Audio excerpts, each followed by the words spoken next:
We're back. It's News Talk. We welcome Congressman Anthony Brindisi here talking about a number of the hot topics that we're hearing coming out of Washington, the economy, gun control and background checks. But right out of the gate, I'm going to get it out of the way.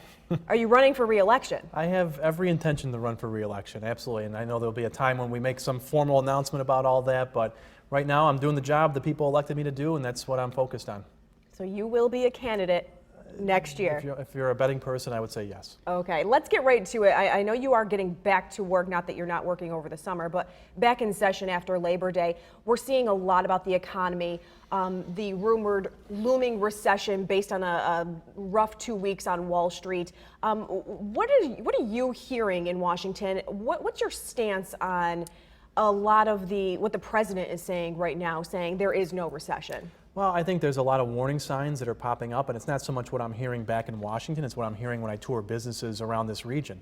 I can point to a number of businesses that I've been to in the last couple weeks who have warned me that because of the ongoing trade war with China, they are seeing a slowdown in their business because many companies in our region do export or import products from China, which, because of tariffs, have an impact. And if there is a prolonged trade war with China, it is going to send this community and this country into a recession, which is very dangerous. I know you are pushing for some action in the next couple of weeks regarding tariffs and trade. What is that? Well, I think the biggest thing that's on the forefront in terms of trade is the new NAFTA, the U.S., Mexico, Canada agreement that the president negotiated with Mexico and Canada.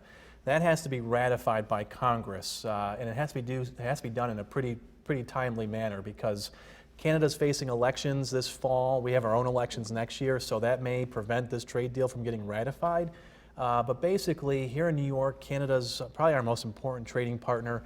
If you're a farmer, this deal is something you are supportive of because it will help markets in Canada and Mexico. Mexico is a very important trading partner for dairy farmers.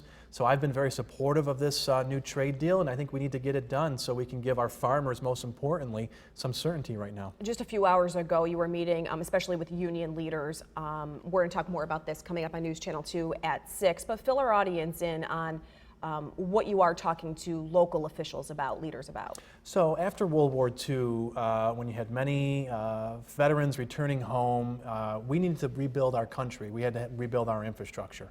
And many unions started apprenticeship programs to help veterans and others who wanted to get into the trades get good training and a certification so they can get back into the workforce. Those programs have been around for 80 years and are tried and true. There's a proposal coming from the administration now to allow industry-regulated apprenticeship programs, kind of circumventing those traditional labor-backed apprenticeship programs.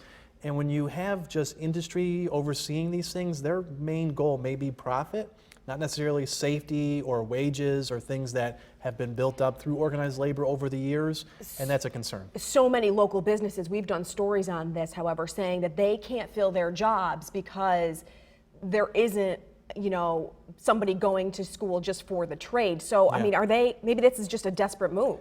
Well, I think they're looking at other areas outside of the construction to do this, and that may be necessary, but I think in the construction trades, you already have these apprenticeships programs that have been around for 80 years. They work and they lead to men and women who come out of those trades who are ready to build our infrastructure.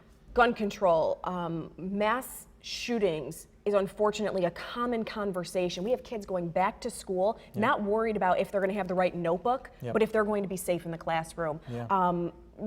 Background checks, just yesterday we talked about how, the president kind of shifted away from that conversation. You had said you had supported what the president was supporting. So where do we stand right now? What is the talk? Well, I think we got to stand back and look at this whole picture here and look at what can we do in terms of sensible gun laws that don't restrict the Second Amendment or the right of someone who owns a firearm for recreational purposes. What do we do to fix our mental health system to try and address these concerns before they get too far away? What do we do to give law enforcement the tools they need to go after the rise of hate groups across the country? But in terms of sensible gun regulation, I don't think the answer is banning certain firearms. It's how do we keep those firearms out of the hands of criminals or people who are violently mentally ill or people who commit domestic abuse.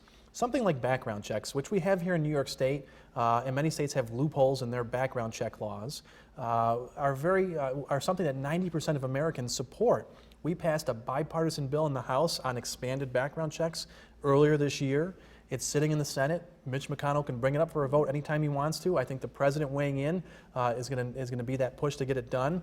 But this is something that Americans agree on overwhelmingly, both Democrats and Republicans.